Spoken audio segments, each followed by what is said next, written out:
Madem her şeyden konuşuyoruz, o zaman size sosyal medyada çok gösterilmeyen 5 şeyden bahsetmek istiyorum. Enteresan ve az bilinen gerçeklerden bahsetmek istiyorum size biraz.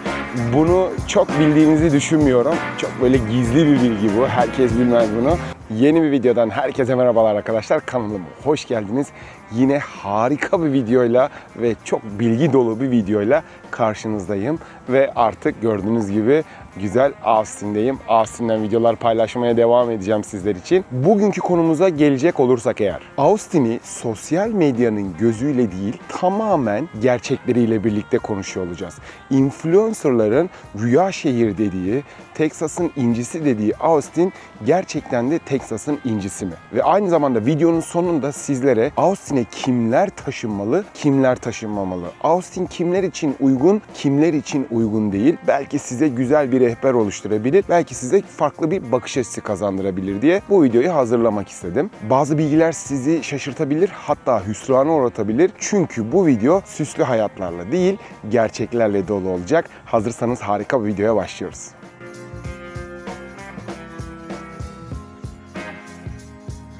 Çok güzel ve güneşli bir gün. Ben de o yüzden gözlüğümü taktım. Kusura bakmayın. Önümü göremiyorum yoksa. Videoya başlamadan önce kanalıma abone olup videoları beğenip ve bir sonraki videonun ne içerikte olmasını istiyorsanız aşağıda yorumlara belirtebilirsiniz. Haydi bakalım başlayalım.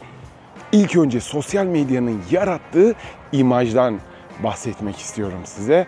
Barton Springs gün batımı, Sixth Street'te gece hayatı, food trucklarda alınan renkli takolar, scooter'la gezip canlı müzik dinlenilen mekanlar, doğayla iç içe her şeyin kolay olduğu hissi burada veriliyor. Ben de videolarımda bazen bahsediyorum. Evet, çok haklısınız bu konuda. Fakat şimdi biraz da gerçeklerden ve zorluklardan bahsedeyim size. Austin'de yaşam gerçeklerinin en başında gelen konu kira ve konut. Sadece kiralar değil, depozitolar, başvuru ücretleri, ev sigortaları, faturalar gibi ek masrafları mutlaka göz önünde bulundurmanız gerekiyor. Ev bulma süreci bazen 2-3 hafta sürebiliyor. Çok talep oluyor. Eğer güzel bir yerden de ev almak istiyorsanız bu size hem zamana hem de çok daha fazla ekstra paraya mal olabiliyor. Austin yaşam gerçeklerinde İkinci konu ise trafik ve ulaşım. Bence en büyük problemlerden bir tanesi. Burada arabasız yaşam imkansız. H-E-B, Target gibi yerlere çoğunlukla araç mesafesinde ulaşıyorsunuz. Evinizin hemen yanında olmuyor. Olsa bile gidemeyebiliyorsunuz. Çok poşetiniz vesaire vesaire ve akşamda o poşetlerle yürüyemezsiniz. Bazı semtlerde kaldırım bile yok. Yani yaya dostu çok fazla değil. Bisiklet dostu da çok fazla değil son zamanlarda. Videolarımı izlediyseniz size hep bundan bahsettim. O kadar çok inşaat, o kadar çok yol yapımı ve o kadar çok pislik kenara atılıyor ki gerçekten bisiklet binmek burada son zamanlarda inanılmaz işkence oluyor. Fakat gördüğünüz gibi arkamda bisiklete biniyorlar. Böyle parklara gelip parklarda güzel bisiklet sürebiliyorsunuz. Ya da özellikle bisiklet için yapılan yerlere aracınızla gidip birazcık zaman harcamanız ve fedakarlık yapmanız gerekebiliyor. Bu bence büyük bir sorun. Hatta en büyük sorunların ilk üçünden bir tanesi.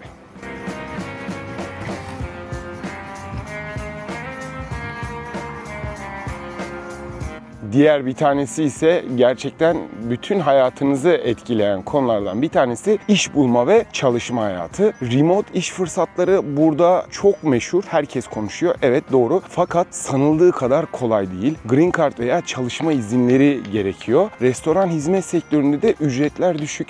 $10, $15 ücretler veriliyor. Bazı yerlerde tip sistemine göre değişkenlik gösterebiliyor. Fakat rekabet de burada bir o kadar fazla. Mesela şöyle söyleyeyim. Atıyorum mühendissiniz, burada çalışıyorsunuz. Başka bir şehire, başka bir eyalete göre burada rekabet oralardan neredeyse 10 kat daha fazla. Kaliforniya demeyeceğim ama başka bir eyaleti düşünün. Eğer burada mühendis olmak, burada yaşamak istiyorsanız bu rekabete hazırlıklı olup ona göre eğitiminizi ve kariyerinizi aynı zamanda kendinizi de geliştirmeniz gerekiyor.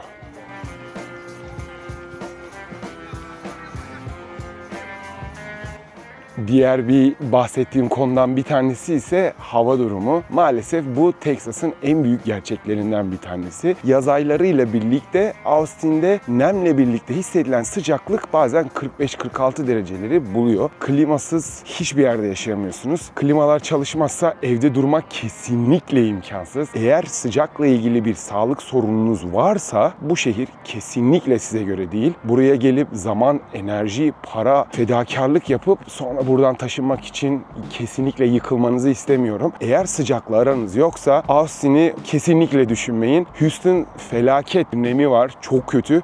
Fakat burası da gerçekten son 2-3 yılda acayip nemli olmaya başladı. Nem oranı arttı. Ne zaman ki El Paso'ya gittim gördüm ki Austin'de gerçekten nem oranı hiç küçük görülecek seviyede değilmiş. Enteresan ve az bilinen gerçeklerden bahsetmek istiyorum size biraz. Birincisi mahalle farklılıkları. Austin'de bir caddede, bir mahallede çok lüks evlerin yanında konteynerdan evler de olabilir. Tabii ki olmayan mahalleler var ama burada çok iyi bir para verip çok iyi bir ev alabilirsiniz. Fakat yanınızda konteynerdan bir evde bulabilirsiniz. Ya da evinizin önünde cadde public olduğu için gelip adamın biri evinizin önünde arabasının içinde yaşayabilir. Onu oradan çıkartmak gerçekten bazen çok zor olabiliyor. Bunu çok bildiğinizi düşünmüyorum. Çok böyle gizli bir bilgi bu. Herkes bilmez bunu. Austin'de zip code inequality diye bir durum var arkadaşlar. Posta koduna göre kişilerin gelir düzeyini tahmin edebiliyorsunuz ve mahallenin ne kadar iyi olup olmadığını, evlerin fiyatlarının da buna göre nasıl çıkıp çıkmayacağını mutlaka biliyorsunuz. Emlakçınıza danıştığınızda bunu mutlaka size söyleyecek.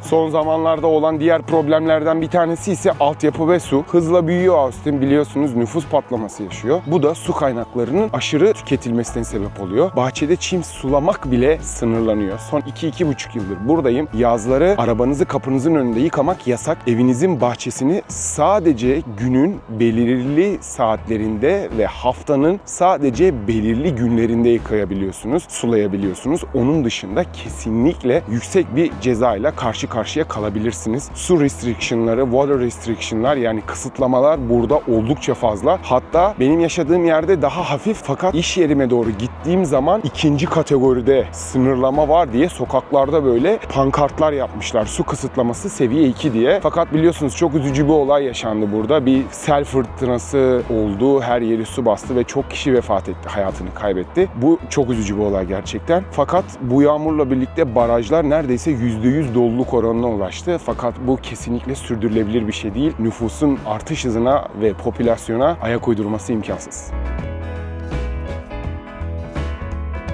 Ve son zamanlardaki en büyük problemlerden bir tanesi ise bazı yeni inşaatlar demeyeyim, her yerde inanılmaz bir inşaat var. Bu altyapıya çok yük bindiriyor. Elektriğiniz kesiliyor, suyunuz kesiliyor, başka bir şey oluyor. Mutlaka sorunlar yaşıyorsunuz altyapıda. Herhangi bir su, elektrik, doğalgaz ne düşünürseniz düşünün, bunda kesintiler yaşayabiliyorsunuz.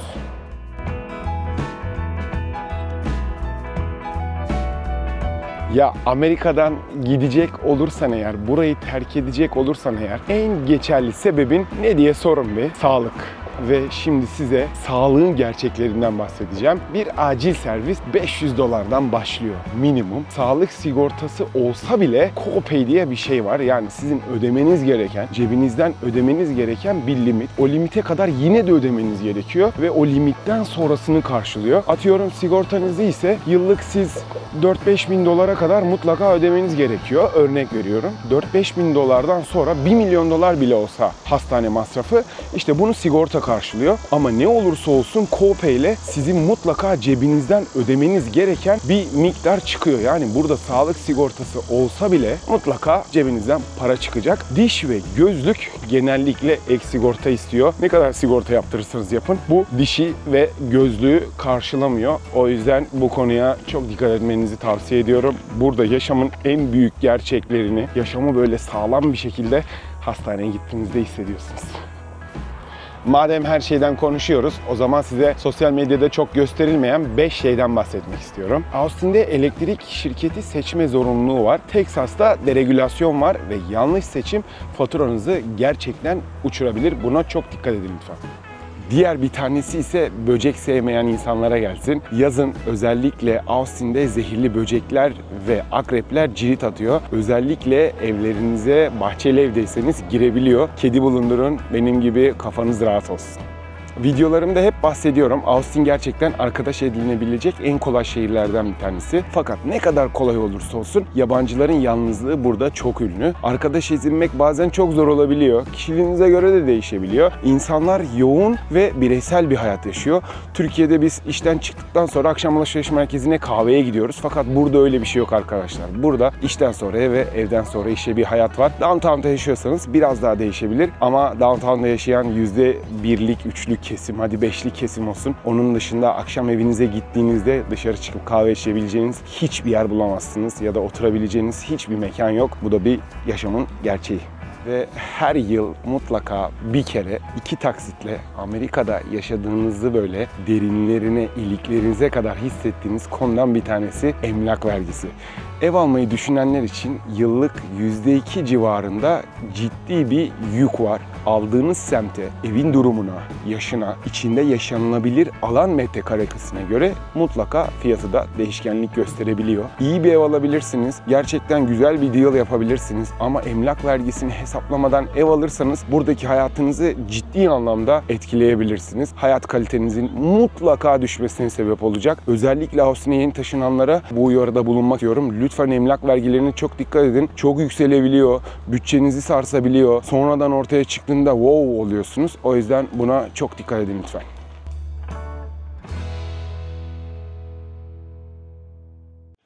Ve son olaraksa eğitim masraflarından bahsetmek istiyorum. Özellikle çocuklu bir aileyseniz okullar ücretsiz evet ama ek faaliyetler, yemek masrafları, yıllık yemek ücretleri, okul başlarken verilen kırtasiye paketi, kitaplar, cetveller, silgiler bu işi gerçekten astarından pahalıya getirebiliyor. Bu hafta şu anda Austin'de şunu konuşuyorlar. Devlet okulları niye bunları ücretsiz vermiyor diye. Çünkü atıyorum bazı okullarda cetvel, silgi, kitap, defter gibi böyle bir paket yapıyor okullar. Kırtasiye paketi öğrencileri almakta zorunlu tutuyor. Bunun ücreti mesela $250-300. Ana sınıfındaki bir çocuğa $250-300 niye masraf yapasın? Neden? Niçin? Devlet malum ücretsiz okul sağlıyor. Bunu da ücretsiz vermesi gerekiyor diye radyolarda konuşuyorlar, tartışıyorlar. Umarım sizler için, çocuklu olan aileler için ücretsiz olur. Fakat okul seçimi yaparken lütfen bunları da, bu bütçeyi de göz önünde bulundurmanızı tavsiye ediyorum.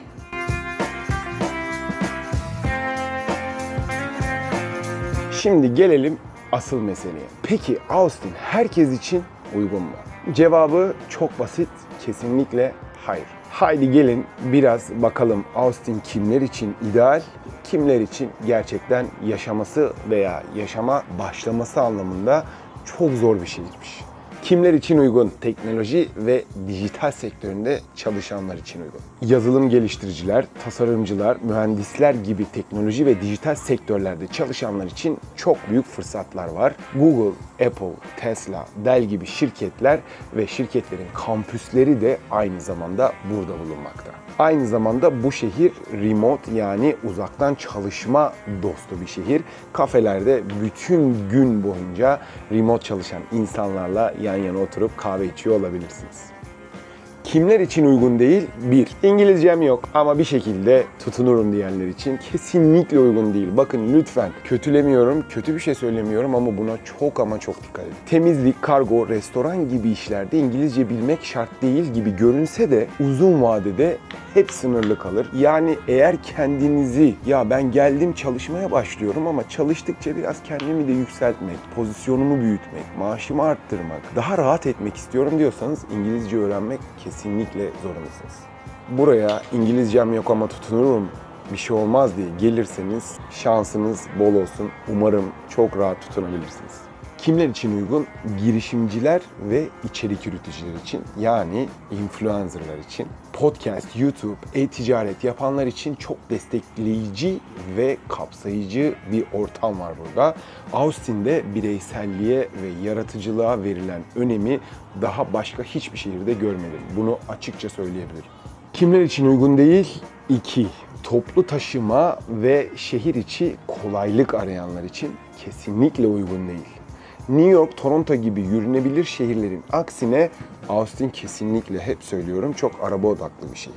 Arabası olmayanlar için market, doktor, işe gitmek, eğitime gitmek, üniversiteye gitmek imkansız. Hani zor demiyorum, imkansız arkadaşlar. Bu şehirde yaşıyorsanız aracınız olmak zorunda. Aracınız olması için ehliyet almanız gerekiyor. Ehliyet almanız için de yasal prosedürünüz ve bunun yanı sıra da İngilizcenizin olması gerekiyor. Burası kimler için uygun? 3. Açık havayı sevenler ve sosyal bireyler için kesinlikle çok uygun bir şehir. Lady Bird Lake çevresi, bisiklet yolları, yüzme alanları, hiking parkurları burada gerçekten harika bir ortam ve harika bir şehir yaratıyor sizlere. Müzik festivalleri, ACL, SX, SW vesaire gibi ortamlarda gerçekten burada canınız sıkılmadan sosyalleşmeye, arkadaş edinmeye ve size harika bir ortam sunmak için çok güzel seçenekler. Aynı zamanda vegan food trucklar, farmers market vesaire ne ararsanız burada bulabilirsiniz. Kimler için uygun değil? Az parayla gelirim, hemen iş bulurum diyenler için kesinlikle ama kesinlikle uygun değil. İş bulma süreci biraz zaman alabiliyor. Özellikle Austin küçük bir şehir, popülasyonu da küçük bir şehir ve rekabetin gerçekten çok acımasız olduğu şehirlerden bir tanesi. İlk 2-3 ay için minimum bütün masraflarınızın yanında 3-5 bin dolarda cebinizde para olması benim şahsi fikrim açısından kesinlikle şart. Özellikle bu şehirde barınma, ulaşım, sağlık sigortası gibi ana gider maddelerini düzenli planlayamazsanız bu şehirde barınmanın sadece paranızın biteceği güne kadar sınırlı. Ondan sonra nasıl hayatınızı idare ettirirsiniz bilmiyorum. Fakat bunu çok samimi olarak söylüyorum. Bunları mutlaka planlamanız gerekiyor. Ya iş bulurum, evet 2000 ama onları hesaplamadan o 2000'in rahat edeceğini sakın düşünmeyin. Mutlaka ekonomik zorluk çekmeden planlamanızı iyi yapın. Austin kimler için uygun? İngilizce bilen ve farklı kültürlere çok açık olan insanlar için kesinlikle uygun. Austin gerçekten çok kozmopolit bir şehir. Her kültürden, her toplumdan insanla birlikte olabilirsiniz. Burada meetup'lar, topluluk etkinlikleri oldukça yaygın. Yani internetten etkinliklere katılarak sadece arkadaş edinmek için bile organizasyonları bulmanız çok ama çok doğal. Austin kimler için uygun değil? Zaten bunu da videoda bahsettim. Yaz aylarıyla ve böceklerle arası iyi olmayan insanlar için kesinlikle ama kesinlikle uygun değil. Özetle Austin hayallerin şehri olabilir ama doğru insan için. Arkadaşlar planlı gelin, araştırarak gelin. Sosyal medyadaki parıltının arkasındaki gerçeği kesinlikle ama kesinlikle lütfen unutmayın. Küçük bir arkadaş, kardeş, abi, dost tavsiyesi. Her şehir gibi Austin'in de mutlaka ikinci bir yüzü var. Sosyal medyada rüya gibi görünen hayatların perde arkasında çok başka gerçekler olabiliyor. Bilinçli gelen kazanır. Yorumlarda ne düşünüyorsun? Bunu senden de duymak istiyorum. Fikirlerinizi paylaşabilirsiniz. Birlikte beyin fırtınası oluşturabilip belki sizin doğru bildiklerinizi başkalarına aktarır, yanlış bildiklerinizi de birlikte düzeltiyor olabiliriz. Videoyu beğenmeyi ve kanalıma abone olmayı unutmayın lütfen. Bakın bugün Ağustos'un ilk haftası bu şu anda ve Ağustos'un sonunda sizi inanılmaz bir eyalete götürüyorum. Gerçekten inanılmaz bir eyalet. Daha önce gidilmişse de çok video çekilmeyen bir yer. A'dan Z'ye, başından sonuna en büyük gizli cennetine kadar size çıkaracağım. Destek verirseniz tatil benim için çok daha rahat ve kolay olur. Abone olabilirsiniz, yorum yapabilirsiniz ve videoları beğenebilirsiniz. Bu benim için çok büyük bir destek olur. Bir sonraki videoya görüşmek üzere. Güzel Austin'den herkese selamlar. Hoşça kalın.